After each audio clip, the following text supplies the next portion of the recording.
नमस्कार, मैं हूं आपके साथ कविता राणा।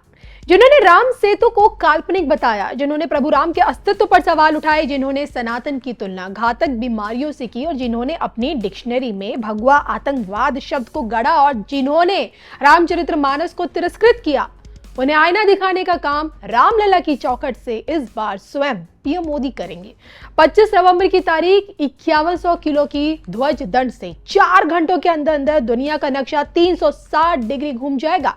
अब की बार रामलला की चौखट से देश के प्रधानमंत्री नरेंद्र मोदी किस प्रकार से धर्म ध्वजा से आसुरी शक्तियों को ठोकेंगे, इसी पर देखिए आज की ये सबसे स्पेशल रिपोर्ट। दिव्य राम मंदिर का भव्य ध्वजारोहण, 5100 किलो की ध्वज दंड पर धर्म ध्वजा, अभिजीत मुहूर्त में नया इतिहास। 4 दिन बाद 4 घंटों में बदलती दुनिया। देखिए सिर्फ और सिर्फ धर्म ज्ञान पर। आज प्रत्येक राम भक्त आनंदित है। अयोध्या की धरती से इतिहास लिखा जा चुका है। चारों ओर हर्षोल्लास का माहौल है और राम का नाम पूरी दुनिया की जुबान पर है। दशकों के इंतजार के बाद रामलला अपने दिव्य धाम में विराज चुके हैं और अब ध्वज दंड से धर्म ध्वजा फहराई जानी है। जी हाँ, 4 दिन बाद यानी कि 25 नवंबर की तारीख में होने वाला ध्वजारोहण समारोह मंदिर निर्माण की पूर्णता का सबसे बड़ा प्रतीक बनेगा। राम भक्तों की आस्था की विजय का प्रतीक बनेगा, बुराई पर अच्छाई की जीत का प्रतीक बनेगा और देश विरोधी आसुरी शक्तियों के दमन का संकेत भी देगा। इस वक्त देखिए पूरी दुनिया की नजरें अयोध्या नगरी पर टिकी हुई है, क्योंकि विवाह पंचमी के दिन होने जा रहा राम मंदिर का ध्वजारोहण एक नया इतिहास रचने जा रहा है। वर्षों के इंतजार के बाद रामलला के दिव्य मंदिर के शिखर पर केसरिया धर्म ध्वजा दिखेगी और इसी धर्म ध्वजा को कुचलने की सोचे ना जाने कितनी साजिशें आक्रांताओं ने रची। सनातन को मिटाने के लिए राम भक्तों की आस्था पर प्रहार किए गए, लेकिन अपने आराध्य प्रभु राम के प्रति राम भक्तों की आस्था अनंत काल से जीवित रही और इसी आस्था ने मंदिर के अस्तित्व को हमेशा बनाए रखा। और अब जब भक्तों की आस्था की एक एक ईंट से राम मंदिर निर्माण संपूर्ण हो चुका है, तो इसकी गवाह बनने के लिए एक बार फिर पूरी दुनिया तैयार है। 25 नवंबर को होने जा रहा राम मंदिर का भव्य ध्वजारोहण यूं तो देखिए कई मायनों में खास रहने वाला है, लेकिन जो इस पल को ऐतिहासिक बनाकर जाएगा वो नाम है नरेंद्र दामोदर दास मोदी।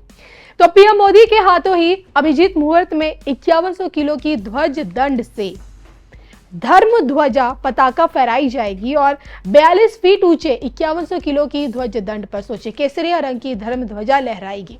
इस मौके पर 4 घंटे पीएम मोदी अयोध्या में ही रहेंगे और दोपहर सोचे लगभग 11:52 से लेकर 12:35 के बीच ध्वजारोहण का पूरा कार्यक्रम होगा और प्रभु राम की महिमा, शक्ति, संरक्षण का प्रतीक ये धर्म ध्वजा रघुकुल परंपरा को भी दर्शाएगी और आसुरी शक्तियों के विनाश का भी संकेत देगी। भव्य ध्वजारोहण में दिव्य धर्म ध्वजा, भक्तों की आस्था, रघुकुल परंपराओं का प्रतीक, पवित्रता और शक्ति का प्रतिनिधित्व, धर्म दंड पर केसरिया धर्म ध्वजा। देखिए सिर्फ और सिर्फ धर्म ज्ञान पर।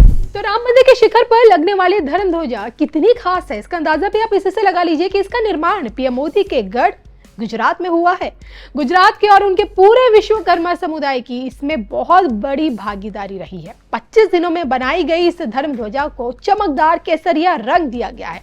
सूर्य देव के साथ साथ ओम और कोविदार वृक्ष का चिन्ह ध्वजा पर स्थापित है। ये चिन्ह रघुकुल परंपरा और आध्यात्मिकता को दर्शाता है और 3 परत वाले कपड़े से बनी इस धर्म ध्वजा को पूरी तरह से स्वदेशी रूप दिया गया है। किनारों पर गोल्डन फैब्रिक लगाया गया है, ऊपर सिल्क के कपड़े का इस्तेमाल किया गया है, जो कि धर्म ध्वजा सोचे लगभग 151 फीट की ऊंचाई पर फहराई जाएगी और इसलिए विधर्मियों की आंखों में चुभना तो लाजमी है। बहरहाल अगर आप इस दिव्य ध्वजारोहण का हिस्सा बनने जा रहे हैं तो अपने जहन में ये बात जरूर रखिएगा कि ध्वजारोहण केवल एक धार्मिक क्रिया नहीं है, बल्कि ये जीवन में धर्म, नीति, न्याय की स्थिरता का सबसे बड़ा संदेश भी देती है।